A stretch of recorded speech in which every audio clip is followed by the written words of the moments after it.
It was supposed to be my sanctuary, a quiet escape into the Colorado mountains where the air was sharp and the world felt honest. My father's cabin, perched at 7,500 feet, was a place of solitude, built with his own hands after he came back from Vietnam. No neighbors, no noise, just pines and the occasional elk. But when I pulled up that October evening, a gleaming padlock I didn't recognize barred the gate, and a smug woman with a clipboard told me I no longer owned my home. That was the moment everything changed, and a fight I never wanted began. My name's Daniel Harper, 52, a structural engineer who spends months restoring old buildings. I just finished a grueling project in Denver, a 1920s bank with a crumbling facade, and all I wanted was a weekend in my cabin. The drive up the winding, half-paved road was as familiar as my heartbeat. No cell signal, no distractions, just the crunch of gravel under my tires. But at the gate, a laminated sign stopped me cold. Pineview HOA repossession. No trespassing. I laughed, thinking it was a prank. This wasn't a gated community in Boulder. This was my family's land, deeded to me in 1998, taxes paid, fence maintained. Then she appeared, Maureen Caldwell, mid-40s, in a quilted vest and a smile that screamed corporate retreat. She was flanked by a guy in a neon vest who looked like he'd been rejected from a rent-a-cop gig. "Sir, this is a restricted zone," she said, like I was crashing her book club. "You'll need to leave." "I live here," I said, stepping closer. She didn't blink, just flipped her clipboard. "The Pineview HOA has reclaimed this property as a community asset. It's been unoccupied for over 60 days, per our bylaws." I cut her off. "This land's been in my family for 50 years. You're out of your mind." She smiled tighter. "We voted 14-2. Your absence was noted." I was shaking, not from cold but rage. This wasn't a mistake, it was a calculated move. I drove a mile down the road, parked at a lookout, and let the snow dust my windshield. My hands steadied as I dialed Sheriff's Deputy Laura Bennett, a no-nonsense woman I'd met at a county fair years ago. The next morning, I returned with her and a folder thick with proof. The 1972 deed, my tax records, my ID. Maureen was there, now with 2 security guys and a new sign. "Welcome to Pineview Community Retreat." Laura raised an eyebrow. "Since when?" I muttered. "Since hell froze over." Laura reviewed my documents, then turned to Maureen, who handed over a manila envelope of updated records. Laura skimmed it. These were filed by Greg Tanner, who was fired from the county clerk's office for fraud. Maureen stiffened. "That's irrelevant." Laura held up my deed. "This is binding. Your papers are garbage." She ordered the gate unlocked. Maureen complied, but her eyes said this wasn't over. Inside, my cabin felt violated. Strange curtains hung in the windows, a new truck sat by the shed, and a welcome mat I didn't own greeted me. From inside came laughter, a blender's whir, and jazz from a speaker. Laura knocked. A woman in my dad's old flannel answered, mimosa in hand. "Oh, hi." Maureen said this was a community rental. "We booked it for the weekend."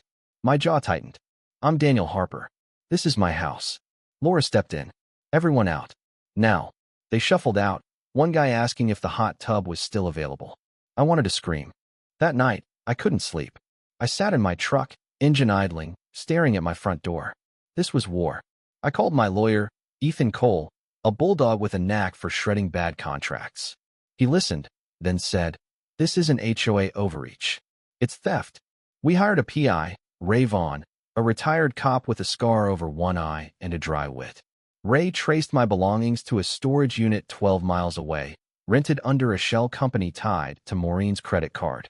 Inside, under a tarp, were my dad's oak desk, his bronze star, and a cracked photo of my parents' wedding. Laura tagged it as evidence. Ray dug deeper. Maureen had been renting my cabin for weeks on private vacation platforms, marketing it as a rustic community retreat. Listings showed my fireplace, my deck, my bed, with reviews praising Maureen's hospitality. Payments funneled through her husband's LLC, Peak Serenity Ventures, were disguised as wellness retreat income. Ethan filed an injunction to block further HOA actions and sued for fraud, trespass, and theft. The HOA didn't back down. They sent a notice accusing me of disrupting community harmony and threatening disciplinary action. Ray found forged documents in the county system, filed under Tanner's old login, reclassifying my land as shared HOA recreational space. My signature was a laughable fake. Someone had exploited a loophole, knowing I was out of state. Ethan subpoenaed the county's digital logs, tying the forgery to an IP address used at HOA meetings.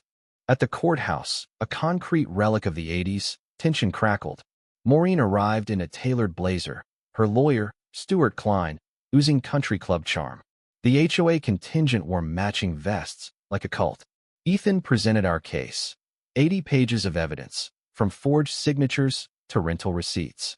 I testified, voice steady, about finding strangers in my home, my belongings stolen, my land targeted. Ethan showed photos of my desk and storage, screenshots of renters lounging in my living room, and a security clip of Maureen escorting guests through my gate. Maureen's defense crumbled. Stewart claimed the HOA acted in good faith for community benefit, blaming Tanner's rogue actions. But a state investigator, Alan Roth, testified about system tampering and zoning fraud, linking it to Maureen's board. The judge, a sharp woman named Clara Holt, didn't mince words. This is a grotesque abuse of authority. She ruled for me. Full property restoration, HOA barred from contact, Maureen liable for damages. Then, as gasps filled the room, deputies arrested her for fraud, trespass, and forgery. She froze, was cuffed, and was let out. Snow fell early that year, blanketing my cabin in peace. The final ruling came, a thick packet declaring my ownership ironclad. The HOA was dissolved, its assets sold to cover my $720,000 in damages. Maureen faced 10 years in prison. Her 14 felony counts stuck. I fortified the cabin cameras, biometric locks, and a gate that could stop a tank. A new sign read, "Private property. Not for sale." Never was. I hung the court order above the fireplace, next to a plaque. "This is my home. Forever." The Pineview crowd stays away now, mired in audits and infighting. Their new leader, a meek guy named Ted, sent an apology note. I didn't reply, but Maureen showed up one evening, looking hollow. "I'm sorry," she whispered. I nodded. "There's a barbecue on the 4th. You're not invited, but I heard you." She walked off, swallowed by the dusk. That July 4th, I hosted the biggest party yet, friends, family, locals who'd cheered me on. The grill smoked, kids ran through the meadow, and the sunset painted the valley gold. My cabin stood tall, a testament to what I'd fought for. No one could take it from me. Ever. What do you think about this story? Have you ever faced injustice or fought for what's yours? Share your thoughts in the comments. Let's talk about standing up to bullies and reclaiming what matters. Your voice counts.